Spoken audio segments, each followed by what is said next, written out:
Thank you for taking a look at our LM2 solution for Business Central. This is a solution that we first created over a decade ago when this new requirement came out for labor unions to change how they were providing their LM2 report to the Department of Labor. We have recently recreated this for Business Central, and what we're going to do is hopefully help you understand how this solution will take away the pain you may currently be experiencing in providing this LM2 report on an annual basis. We're taking a look at a Business Central screen, and we're going to show you where we start to do setups for this solution under our LM2 button we've added to the top of Business Central. This is where we go in and we identify not only the schedules that we're going to be capturing information for, that'll be automating the entire process for the Department of Labor report, which was built for schedules 15 through 19, but we're also able to capture information for other components of the LM2 report that we'll speak to later in this presentation. This is where we wanted to capture information for Schedule B, for strike benefits, or for fees, fines, and assessments. The system will be set up to allow your users to do so during the year, and then you'll be getting the dollars you need to be able to update those reports. Once this has been set up, we then go to the general ledger accounts. What we've done in order to automate this process as much as possible so that when users purchase invoices in Business Central, there's no additional work they'll need to do at that time to get those transactions in, processed, and paid. And as you'll see during the presentation, you'll be able to then make changes to the LM2 allocations that have been automated as needed. So Karen, this is where we would pick an account and be able to assign for that particular GL account what the default LM2 allocations are, correct? Correct. And the first thing you want to do is you want to specify for each particular account whether the schedules are based on the main GL account or on a GL account dimension combination. So for this first one I'm going to show you, it's just based on the GL account. And if I come to the LM2 up here, I can look at my account defaults, or this is where I would be adding my account defaults if I don't have them yet.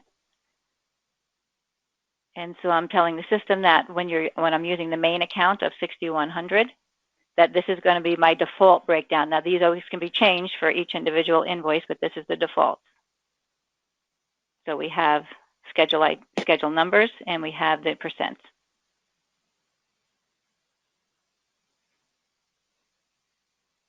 Okay, if we look at another one.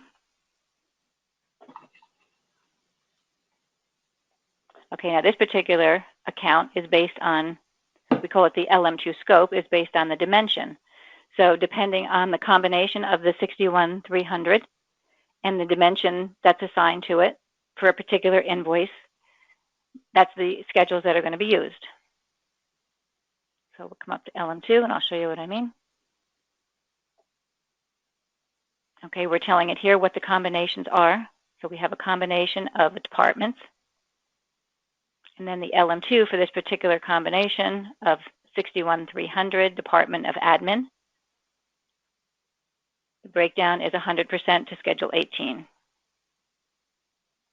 Karen, that could be a combination of the main GL account in one dimension, or even multiple dimensions if needed, because we've come to learn as our LM2 clients have been using this for the past decade plus, they found some strategies where they can actually do an analysis and say this is typically what the values are for the LM2 allocations for our departments, either for a certain group of accounts or for all the transactions that they process in their particular department. And those could then be changed on an individual basis. Okay, so where the LM2 default schedules are used is in the purchase invoices. And we have an existing purchase invoice here. And this particular invoice was entered as a use default because this particular vendor is defaulting to use default. Okay, and if we look at the line item, related information, LM2, you'll see that it was populated with the defaults that were entered for this particular account number and dimension combination if this account number is using the dimensions. So we have this default split between Schedule 20 and Schedule 17 by 40/60. You notice that the line total is 10,000. You have to balance to 100 before you can exit out of the invoice. Okay, now for a particular invoice, if you did not want to use the default for some reason, you could always change it at the time of invoice entry, at any point later, even after it's been posted, any time before you actually submit the information to the Department of Labor.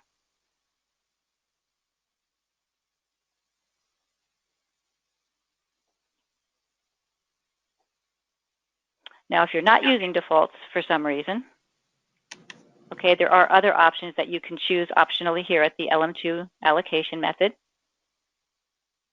For example, if this particular invoice is not for the LM2 at all, it's not related to any LM2 information, you could code it as a not LM2, and you'll not be prompted for any sort of schedules.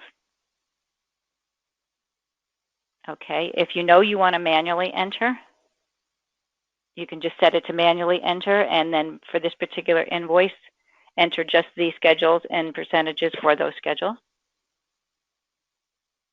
You can always change it to manually entered later if you want to go ahead with the use default, see what the defaults are, and then you can change them. Or you can code this as to be determined. There may be times when you're not particularly sure what schedule breakdown this invoice has, and you have to check with somebody else, but you want to be able to save the invoice and to come back to it later. So and Karen, we've seen that many times over the years that clients need that, right? Because they're giving invoices that they want to get paid right away, and they're not really sure what the LM2 allocation is for a myriad of reasons. So if we have these to be determined, we've also set up within the system an opportunity for someone that's in charge of these LM2 transactions to go back maybe on a monthly basis and change all those to be determined to specific LM2 allocations, correct? Correct. Can you show that? Sure.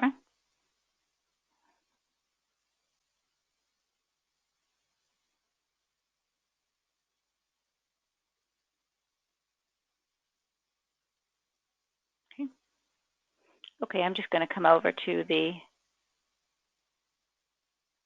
a list of posted purchasing invoices. Now you can do this in either area, the unposted or the posted. I'm just going to choose to do it here. Okay, and what you'll want to do is you'll just simply want to filter by the LM2 allocation method. So I'm going to do a filter here. I'm going to say to be determined. Okay, and now my display is showing me only the ones that are set up as to be determined. And if I need to change one of them, I can just click into it and I can update it.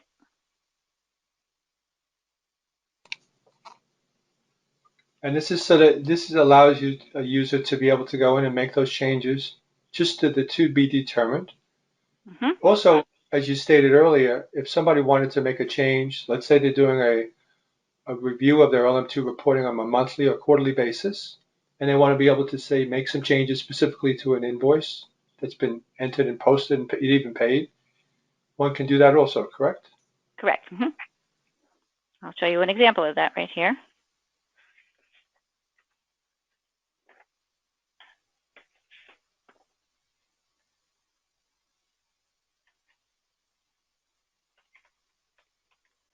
Okay.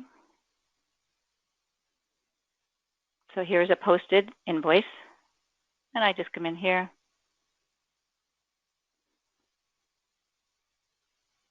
Okay, I can come down to the line item, just like I did before. Come to the LM2 allocations, and now I can come in and I can make changes here. Now you'll notice that right now it's not letting me change the amounts, and that's because it's set to use default. So once I get in here, I simply have to come here, change it to manually enter, and now I can go ahead and change anything I need to. I can change the percentages, I can change the amount, the schedule ID, or I can simply delete one of the lines. Say, for instance, this was all supposed to be overhead. I can come into politics, delete the line. And then, of course, I have to come back in here and change it to 100%. I can change either the percent or the amount, and the other one will recalculate for me. So this shows how the solution will allow users to make changes to whatever they need it to be at any point in time up to submitting it to the Department of Labor. So let's say the year is completed now for 2021, and we want to be able to submit this to the Department of Labor before our period of, let's say it's before the end of March 31st. So we normally know that our clients have told us that during that period of time, they're not pleasant. It's painful. They go through a lot of work to be able to get all that information together. But users of our solution have shared that now all that effort's gone away because all that information has been captured and being reported on a cash basis from their accrual-based accounting system as required by the Department of Labor. So where did they go here, Karen, to get that report? Okay. We'll come back to our LM2, and we have LM2 Report Processing. And this is where we can actually run reports on a monthly basis, as you see here. It could be at the end of December or end of any period. Or we have an option to run it for the entire year. So this is, Karen, where somebody would run this process to run the year on LM2. And what would happen then? They would... Yeah, there's a variety of files that are output, CSV files that are then uploaded directly to the DOL website. That would be the master report, the detail report, and the other. And then there is a validation report. That's just an optional Excel report for you to check your data. And we have one option here that says download all reports, right? So that would download all the files that can then be used to upload to the Department of Labor. So right. We know that your department, in fact, we have an example of a Department of Labor site that will show you that it populates all the schedules for schedules 15 through 19. Here's an example of where it's populated not only the itemized transactions, let's say for the vendor Microforce, for any amounts that are $5,000 or more, but also it's calculated the non-itemized transaction amounts, tallied it up so that that amount is automatically populated also by our solution. Both classifications and any purposes have also been entered in. And this is for every one of your vendors that you've had any allocation, any expenses to for that year for schedules 15 through 19. We break it out by schedule, automatically place it in the proper place of the report. We've also allowed you, if you noticed in the beginning where we said LM2 allocation types of schedules 15 through 19 and others, if we so chose to do so, you could capture that information so that you can populate other parts of your report, such as the Schedule B, that's typically in the beginning of your report. So that's where you store values for strike benefits and also for other types of lines here that have to be populated, such as fees, fines, and assessments. So that's our LM2 solution that's available for Business Central. We are in development to provide solutions for other components of the LM2 for the balance of your reporting requirements in the near future. And we look forward to assisting you if this is something that we can, if you are filing your LM2 reports and you're using Microsoft Dynamics 365 Business Central. Have a great day.